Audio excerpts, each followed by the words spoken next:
Dieu va faire sa part. Mais nous avons la nôtre. Nous allons dans une banque pour nous servir, on nous fait attendre 2 heures. Nous ne réclamons pas. Est-ce qu'à la banque, là, il y a une armée qui va tirer sur vous? Nous sommes dans un état de droit. Vous ne savez pas réclamer vos droits. Nous ne savons pas réclamer nos droits.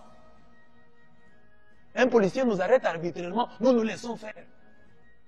Quand est-ce que les policiers vont commencer à craindre les citoyens? Quand est-ce que les chefs de l'État, les ministres, les députés vont commencer à craindre le peuple? Nous ne pouvons pas passer à longueur des journées entières en priant. Dieu change notre pays, mais réclamons nos droits. À la maison, nous aimons nos parents, non?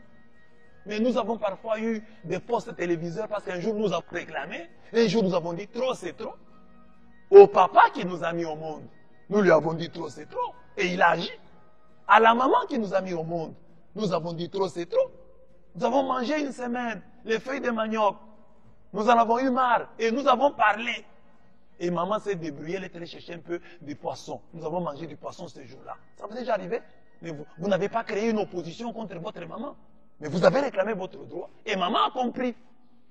Alors la même chose. Parce qu'il y a des gens qui croient que aimer les chefs de l'État, ça veut dire ne pas réclamer son droit. Il faut réclamer. Il faut lui montrer que nous sommes pressés, nous les Congolais. Ah, ne soyez pas pressés. C'est seulement une... Non, non. On ne doit pas attendre 18 ans pour que les choses changent. On doit avoir des signes. Quand vous prenez le pouvoir, donc vous devez avoir la volonté de changer les choses. On doit voir que les lignes sont en train de changer. Même si on n'a pas tout, mais on doit voir quand même, ah ça commence à changer. Même l'esprit a déjà changé. On doit sentir, le Congolais doit sentir. Et ça, nous devons le faire. Même si nous aimons, nous avons voté pour ceux qui sont au pouvoir aujourd'hui. Nous devons leur montrer, c'est ça enlever la pierre, les aider à devenir des meilleurs dirigeants.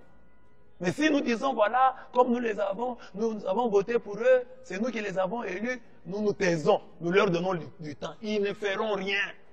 Ils ne feront rien. Le peuple doit être très sévère. Regardez des pays comme les États-Unis. Ils sont déjà bien, nous les envions. Mais chaque fois, nous apprenons qu'il y a des manifestations. La France, nous envions les Français. Mais il y a des manifestations en France. Mais nous avons quoi pour ne pas manifester? Nous avons quoi? Oh non, laissons d'abord le temps. Oh, Kabila a dirigé pendant 18 ans. Attends. Non! Votre droit, c'est votre droit. Réclamez malgré votre amour. Réclamer son droit ne veut pas dire que vous n'aimez pas celui qui est au pouvoir. Au contraire, vous l'aidez. Parce qu'il ne va plus dormir. Il va être plus attentif.